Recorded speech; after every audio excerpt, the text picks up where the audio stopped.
Hey everyone, Dockwell here, and welcome to another one of my Dota 2 hero guides. Today we're going to be taking a look at Spirit Breaker.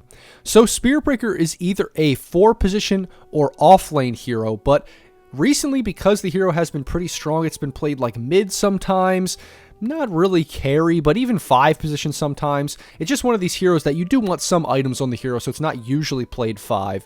But the typical roles are off lane or 4 position. It just matters, if you want farm on the hero. It's usually more of a 4 position because it does most of the things, really well with just a little bit of farm from the 4 position role. So we're going to be focusing on 4 position Spirit Breaker, not really off lane or any kind of core role, and definitely not 5 position Spirit Breaker. So as 4 position, what does this hero do? Well, this hero is very, very good at picking people off, just chasing people around the map that are, trying to split push. Anybody that shows by themselves later in the game, once, you have a few levels in your charge, a few levels in ultimate, and some of your other abilities, it basically is the anti-split push hero. It's probably the most anti-split push hero in the entire game.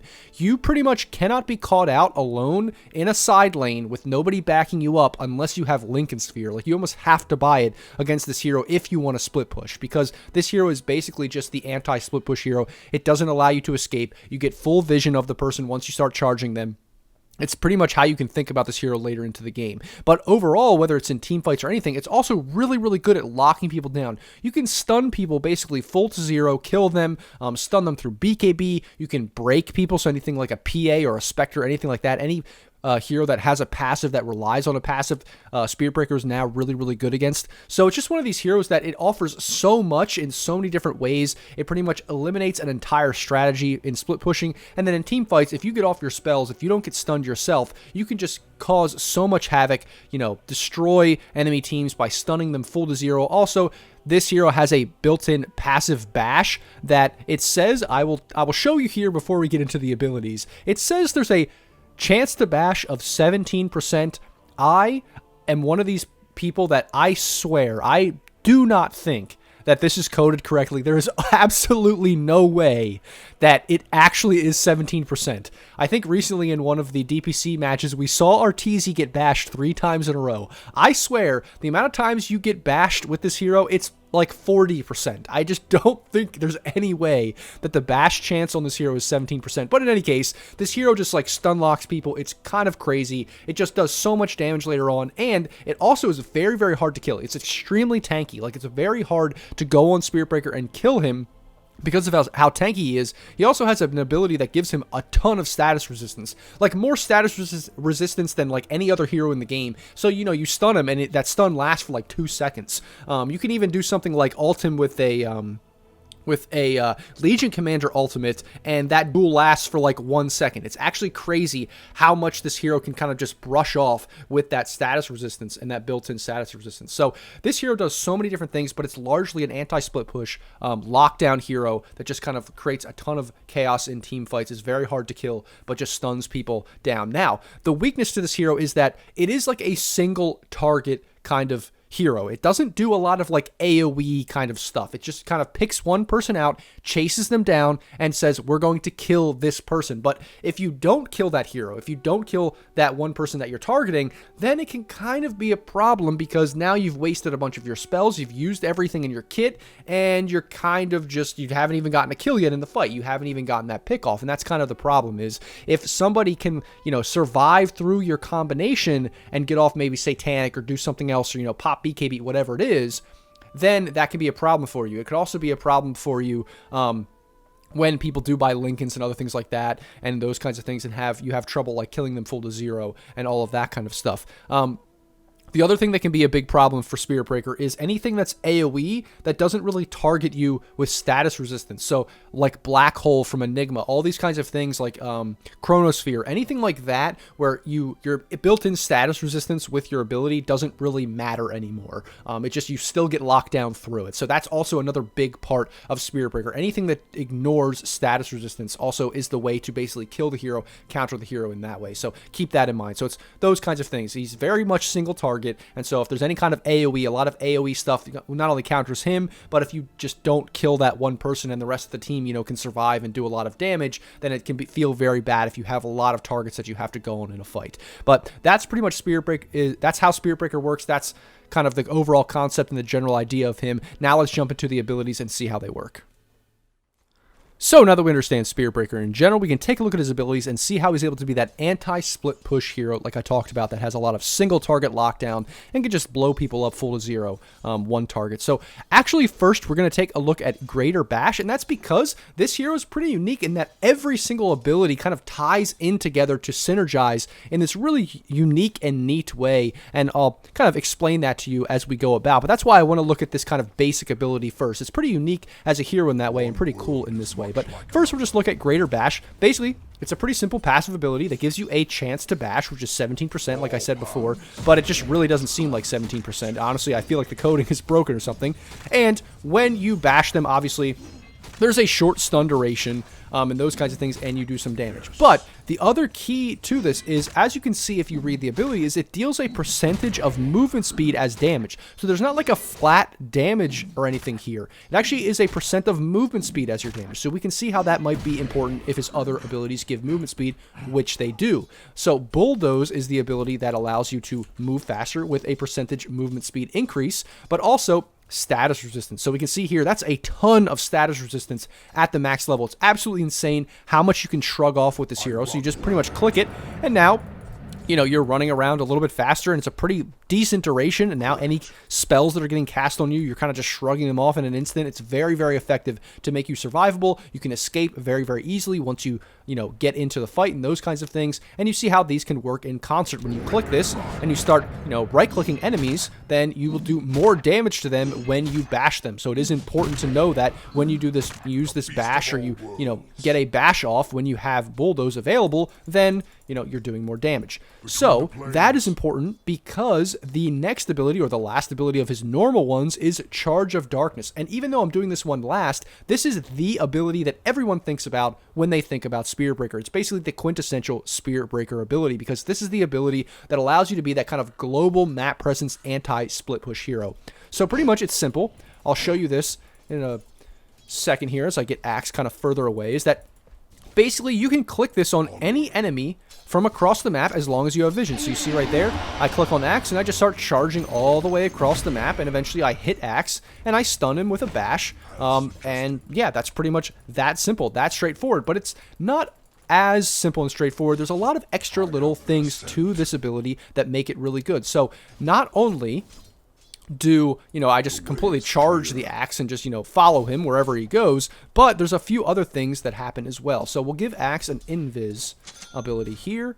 We'll just charge, and then we'll go invisible. Well, you can see I can still track where the Axe is going, but not only that, you can see that I'm gaining vision of the Axe where I otherwise wouldn't be able to see him. So I have a ward here so I can see Axe there, but you know, I can't see Axe when he's back here unless I'm charging him. So it's very, very important that you understand that, because it gives you vision and it's really effective. So once that person is in the side lane showing in the creep wave and you charge them, it's very, very hard for them to escape. Pretty much all they can do is TP back to base if they think you're charging them, and then obviously you could keep charging them into the base, but then you'd feed. So that's pretty much the only counter, is TPing away. Now if they TP to that lane, they don't have TP available, then they're pretty much dead if you and another hero or two can kind of converge on them, unless their team backs them up. So it can be very, very effective in that way, and you can kind of see how that is an anti-split push hero in that way.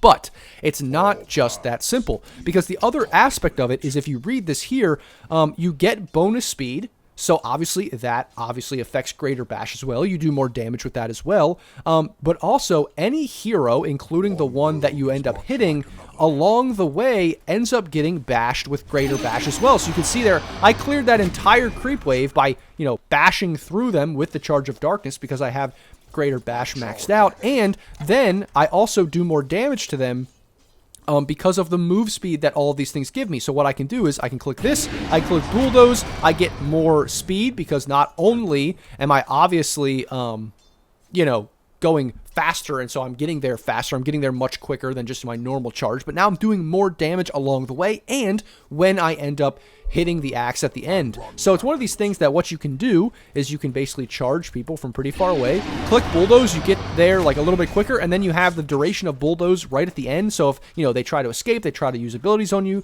their teammates try to save them from you, you have this bulldoze with this insane status resistance active, and they pretty much can't do anything. Now, the last thing I'll say about Charge of Darkness is it also works with Shadow Blade. So you can charge, and you can use Shadow Blade afterwards, and now you're invisible, and basically you don't get revealed until you hit them. So you'll charge them, they'll get stunned, and then you right-click them for potentially another bash, and then your invis is revealed. So it's a really, really good combination of things that you can use with Charge of Darkness and your other abilities, and you can see how they all work in concert. So those are all of his normal abilities, and now we'll take a look at the last one, which is Nether Strike. So Nether Strike, pretty simple, pretty straightforward actually. You just cast it on an enemy like this, and after a short delay, he teleports to the other side of the enemy and bashes them for a significant amount of damage. So we can see this right there. So I bash the axe. Not only does it put him out of position in a way, but it also does bonus damage, pretty decent cast range, and upon reappearing, a greater bash of the current level obviously is applied, so it obviously synergizes in the same exact way as all of the other abilities that Spearbreaker has as well, except the bash kind of knocks back even further, so it kind of puts them out of position even more, but does a little bit extra damage, all these kinds of things. So you can see how this just can be an insane full to zero lockdown hero and anti-split push hero. You charge someone, you have insane status resistance, you're doing a ton of bash damage because of the move speed that you have, then you cast this on them after that short delay when they're bashed from the charge, so they're perma lockdown, you're doing extra damage to them. It's just an insane overall single target spell, single target hero. It's really, really crazy how effective this hero is. Now, in team fights, obviously, you can charge onto the back line and charge through everybody and, you know, stun everybody. It's very effective as that in that way as well. So there is some AoE presence as well, but it's, as you can see, mostly single target. Now, the last thing that I will talk about is the shard and the Ags, because I think it's very important. So Ags is really important because it says reduces Charge of Darkness cooldown, cast point, and makes it pierce magic immunity. This is extremely important because it is something that allows you to have even better presence on the map. So now it pierces BKB. It just has way better cooldown. You can use it constantly in fights. Also, there's not as much of a cast point. So you see, if I drop this here and I use it, I use charge, basically what happens is there's a little bit of a delay before the charge goes off. But now if I pick this Ags up, I refresh my abilities here, and now I charge it, it just happens almost instantly. It's very, very quick, so that's definitely an improvement for charge as well, but also all those other little things are really good as well. And then next we're going to take a look at the shard. So the shard causes Nether Strike to deal 200 extra damage and apply a 4-second break and grants you spell immunity for 2 seconds. So this is just a combination shard that is just so good. So not only are you spell immune for 2 seconds after it's cast, which is crazy, it does extra damage, and the real key is that it's another break in the game. So a lot of heroes, rely on passives, including Axe, including Spectre, PA. A lot of heroes rely on passives to be tanky, to do damage, all of those kinds of things. And so it's just another way that you can, counter heroes. Sometimes, occasionally, this hero wasn't as good without the shard because, yeah, maybe you could charge a Spectre split pushing in the side lane because that's where he likes to be before haunting to his team. But because you didn't have a break, even though you were single targeting him, it wasn't enough damage for you to kill him alone. Same thing with like a Centaur or anything like that. Any passive ability that allows them to, break free or do take less damage. But now, when you buy the shard, you're breaking them. You're just doing so much damage. So it's just such a good counter to so many, off-laners, carries, anything like that. Anybody that has a passive, this hero is just so good against because of that. So that is Spearbreaker. Those are his abilities. You can see how this hero can be super annoying. It kind of just eliminates an entire style of gameplay. And then with this, with the Ags and with the Agnum's Shard, it's just so good in so many different diverse ways, and it can be very, very effective. And it's actually very, very popular right now as I'm making this guide. But that is Spearbreaker. Those are his abilities. Now let's jump into a game and see how he's played. So now we're jumping into a replay here of Ice playing Spearbreaker offlane, and I'm mainly going to show you the offlane version of Spearbreaker because it's pretty much the same thing as forward position. It just gets more items, so there's more to show you. There's more, ability to do a lot of things and solo kill people and all of that kind of stuff because obviously you're getting more last hits, you're laning as a core, all of that kind of thing. So that's why I'm going to show you it, but otherwise the idea is generally similar. It's just that with 4-position Spirit Breaker, you're going to have to rely a little bit more on your team to coordinate the ganks and help you out, because you're not going to have as much innate damage because you're not going to have all that farm. So that being said, pretty much the only difference between 4 and 5 or 4 and 3 position Spirit Breaker is that as the 4-position Spirit Breaker, you're going to probably trade with the 5-position a bunch with your greater bash and hopefully get some good trades off, because Spirit Breaker really doesn't do much other than bash people early on. As an off-lane hero, basically all you're doing is you're just looking to be tanky, survive, maybe in the first wave, like we saw there, he got aggressive because he could, because it was pretty good to be aggressive with your Snapfire there. But otherwise, he's just kind of passively getting his farm, because really he doesn't do much level 1. Even level 2, level 3, it's not the best hero overall until he gets a few levels, gets his boots, gets a little bit, some items, maybe a few bracers or something like that. This hero isn't the best hero. It's not like a lane dominating hero or anything like that. It's more of like a hero that obviously is that anti-split push hero, but it's more about getting your items and having a presence later in the game. It's not really about the laning stage. So really what you want to do is you want to survive the laning stage, get as many lasts as possible, treat yourself almost like a carry in that way. Now, you are really tanky. Your bash and your charge and all of these things do allow you to get aggressive at times, so don't get me wrong. It is an offlaner. It is a strength hero, but it's just not one of these heroes that's just like all about the lane. The laning stage is just something you want to get through. You want to get past. You maybe want to get a kill or two here or there. You just want to get your last hits. You want to get, your levels, all of those kinds of things, which levels are obviously super, super important. So it's very, very key on this hero. Now, obviously, like we see here, there are times when you can get aggressive. It's good because he's very tanky. The bash and the charge do allow you to have a lot of lockdown when you pair it with a 4-position, or, potentially if you're the 4-position, when you pair it with an offlane that has a little bit of extra damage, lockdown, for themselves or whatever it is, yes, you can get aggressive. You can get kills like we see here. It's not something that you can't do, but it is something you need to consider, that if you overextend like we see here, this hero doesn't do a ton in the first 2 levels. So I just want to keep that in mind. But this is pretty much how you play this hero from the offlane, from the 4-position.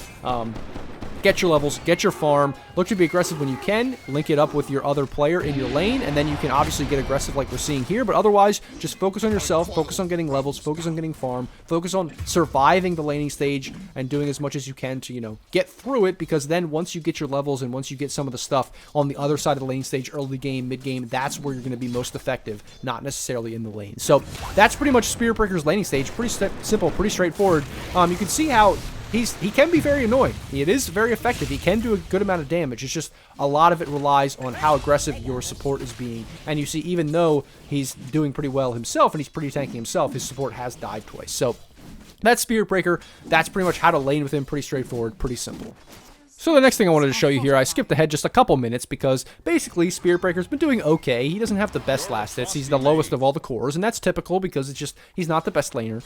But they got aggressive on him. They got him very, very low, but he didn't die, so he was able to TP back to base. But this is another thing that's really, really effective as a Spirit Breaker, is you can kind of act almost like an Ember Spirit or something like that, where you can TP back to base to get your full regen up and then charge an enemy hero in your lane so that you can get back to lane pretty quickly, a lot quicker than a lot of other heroes, and potentially get a kill as well. Now, as you just saw there, right at the end, the Disruptor died before the charge was completed. Something I didn't actually mention in the abilities section when we looked at it, but even if your, the creep or the hero that you're charging dies, it will switch to another creep or hero in that vicinity, the closest one that's available, if that does happen. So it's something where it doesn't just cancel your charge if that creep or hero dies, unless obviously there's nothing else to charge to in the vicinity. But yeah, it is something that you can utilize that. It is something important to realize that it's not just something where you have to charge like the highest HP hero, because your charge will still go through if it's possible. But I just wanted to show you that little bit of a tidbit, little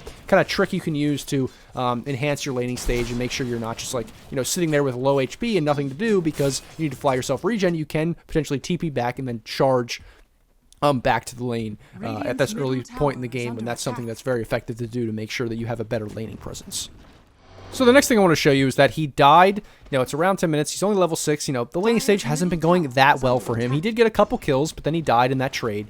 But you see, as soon as that's done, he's level 6. He already used his ultimate, but he basically just starts, saying, this lane is over. I'm just going to have more of a presence on the map. So he charges mid at the Ember Spear to potentially, obviously, defend mid, but also have more of a map presence. But now, from now on, now that he's level 6, now that, basically the laning stage is pretty much over at 10 minutes. He's looking to, yes, defend a lane when he can, get his farm when he can, but any time that he sees that an enemy is out of position, he's going to look to get aggressive with his team, because that's pretty much the entire point of the hero. You don't just want to be sitting, farming creeps, farming jungle. You want to be looking to get aggressive vision and charging heroes like we see here. So the Disruptor goes to deward, and he immediately charges the Disruptor. And obviously they have other global presence, which is really good with this IO, so obviously that helps in tandem.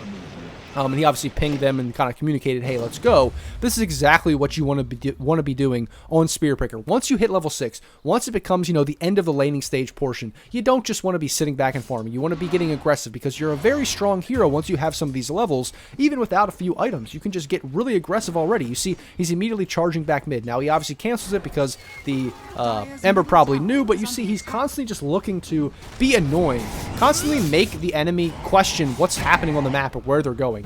Constantly like force them to use spells, to get baited out to do things that they don't want to do, all this kind of stuff. It's exactly how you want to use this hero. Now, obviously, this isn't the best here. I think he ends up just barely dying to the Ember Spirit, so that's not the best hero to be against, obviously, but it's a similar kind of thing.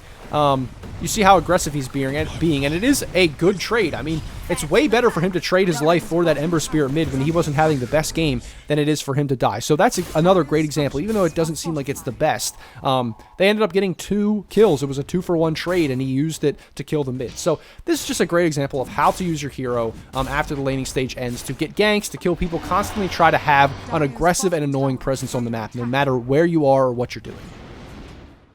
So we're skipping ahead to 18 minutes here, and he's TPing top after he was bottom. They had a kind of scrappy team fight. I'm not really going to show you that one, but I'll show you this. Basically, what I wanted to tell you here is how to, in the mid game, like play the map. So obviously, if you're a 4 position, especially, you want to play off map, because you're not really going to be getting a lot of farm and stuff like that. You're not farm priority, so you want to be playing off map. But you see how he TPs top, largely because he knows that, you know, his team doesn't want to go top, but if a fight breaks out, which it did mid, he can immediately just charge there on pretty low cooldown. So it's one of these things where you want to be playing this hero almost like a Spectre, in a sense, where you want to take parts of the map that your allies don't really want to be at, so that you can then show up to fights very quickly, because that's just the nature of the hero, because it can have a very global map presence and doesn't have to be scared of, you know, being far away, because it can get to the fights very quickly.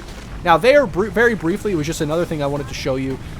It's just a very good way to see that. He obviously charged through the Weaver onto the Disruptor, not only to secure the Disruptor kill, but also because, obviously, then you get 2 bashes off. So it's something you really want to understand how to do, whether it's in team fights or whatever, that you want to kind of get as many bashes off as possible when you are, you know, bashing people in team fights, or when you're charging through people in team fights. So that's pretty much how to play Spirit Breaker on the map, and then a little bit of a view about how to play him in team fights and things like that once people are around you, and who actually to charge, because that is important to know who to charge in a team fight once the team fight's already breaking out. So now, this next thing I want to show you is that he charges top here, and he's been playing top a lot, kind of like I showed you before, because this is the place that his, you know, allies don't want to play. So it's very good to play in that position, especially if you're a core position, because you're getting your farm, but you're playing in a position, you know, that is potentially dangerous for everyone else on the map. And as he charges, he sees that the enemy gets Roshan. So they're already up here, they're already playing on this side of the map, and so they know he's there, and he potentially knows that they are there as well. So you see how kind of, you know, afraid he's being. Now, the Ember will eventually get, you know, vision of him, or see that he's there through Sleight of Fist by just kind of checking. And so what he does is he immediately looks bottom and charges the creep wave bottom. And you see, this is a very, very good thing to know to do on Spirit Breaker, because it's kind of unique to this hero. He's very effective at getting out of sticky situations like that. All the enemy team almost is up there. They definitely know he's there because he cleared the creep wave, that kind of thing. Once they find him, they think they can use, you know, their ults and all that kind of stuff to stop him. Well, they can't. He has charge, and you see the Disruptor tried to stop him, but he charged right through the Disruptor and stunned the Disruptor, so he wasn't able to use Glimpse or anything like that. So it is one of those things that in a lot of cases, if you're in a sticky situation like that and you're getting ganked, you can easily charge across the map, bash everybody on your way out, and not get stunned and make it out. Also, you have insane status resistance, all that kind of stuff. So he's very, very hard to gank himself while also ganking other people. So that's just a great thing to show you there. Spirit Breaker getting out of sticky situations, and also why he wants to play in those dangerous parts of the map, because he's very effective at escaping or ganking other people. If, they charge, they come to kill him, but somebody else is on the other side of the map, he can just go charge them, and his allies can go and kill those people on the other side of the map as he gets away from that gank. So that's just a good example of what to do with Spirit Breaker when you're in, those kinds of gank situations where the gank is actually on you. Now, next I want to show you basically how to play this hero as an anti-split push hero. So basically, he knows the OD is top. Yes, his team is, not with him, but they do have an IO, so that makes it a little bit different. But he knows the OD is pretty much here alone. He knows this based on, map movement. So he charges the OD. Yes, he was near the OD already, so it doesn't really count. It's not the exact same thing that would happen in your games. And yes, they have an IO TPing in, but this is effectively the same exact thing that you can do in your games. Basically, any hero, like the OD, that's playing away from their team, that you're pretty sure is playing away from their team based on, map awareness and all those kinds of things, you can have you and your team coordinate a gank. It's just that, obviously, his team's not coordinating right next to him because they have an IO with relocate, but otherwise, his allies would probably, be there in concert with him. You can ping, you can say, let's go on this guy, that kind of stuff, and then you'll pick people off in the silence. He's very, very effective at doing that. Then you can also see, this is the perfect example of how to play team fights as well. You see, he's charging the backline. No matter where you are, you almost always want to charge the person that's furthest away from you. And that's largely because that way you charge through the entire team fight, and you charge and bash and damage everyone on your way. So you see there, we can even rewind it a bit to show you how effective this was. Basically, he charges through the team fight, and then we get the first one. He charges all the way to the backline through the team fight. Unfortunately, he doesn't hit anybody along the way, but it's pretty much the same principle applying. So then he backs off a little bit with his bulldoze. Then he sees, okay, well, now I'm going to have charge up here in about a second. So he waits to see the backline. Actually, he charges all the way through the backline up to this creep in the direction to hit as many people as possible. So that was, not only did he charge somebody, but he charged the creeps over there to hit as many people as possible. Then he lines up in line of the Weaver and the Disruptor so that he hits both of them with the charge. So this is just the perfect way to play this hero. You want to, in team fights, understand that you need to be lining up your charge to hit as many people in the path as possible. So not only is he a good pick-off hero, obviously, but you can use your charge to get a lot of damage off and a lot of stuns and a lot of team fight control off if you're lining up your charges correctly in fight. So that's a great, great example of how to use this hero effectively in fights. And that's pretty much the totality of how this hero works. This hero is great, like I said, at stopping people from split pushing, at picking people off in the side lanes. He's very, very survivable himself, but also he can cause a lot of havoc and a lot of chaos in team fights if you use him effectively and correctly with his charges when they're off cooldown and all of that kind of stuff. So that's my Spirit Breaker guide. I hope that helps everybody understand how to play this hero. He can be a very, very fun hero and chaotic hero to play. He's very annoying to play against, I will say that. But yeah, that's pretty much how to play Spirit Breaker. As always, guys, thanks for watching. Like, comment, subscribe, all of those kinds of things down below are all the links for my Discord if you want to join there, request a replay review, my Twitch where I do replay reviews usually every Friday. I'll be trying to stream more in the future, and my Patreon where you can support me to help me make more of these videos. I don't really get ad revenue yet for some reason. I don't know why YouTube is denying me ad revenue. So the only really way that I get any kind of revenue from any of this is by anybody that helps by donating through Patreon, subscribing, those kinds of things. So I really appreciate anybody that does that. You can also go there for coaching as well. So if you want to get coached by me, if you're a lower level player, a newer player, I do that as well. And it has been effective so far. A lot of people have gained a significant amount of MMR, which is really cool. So as always, guys, thanks for watching, and I'll see you in the next video.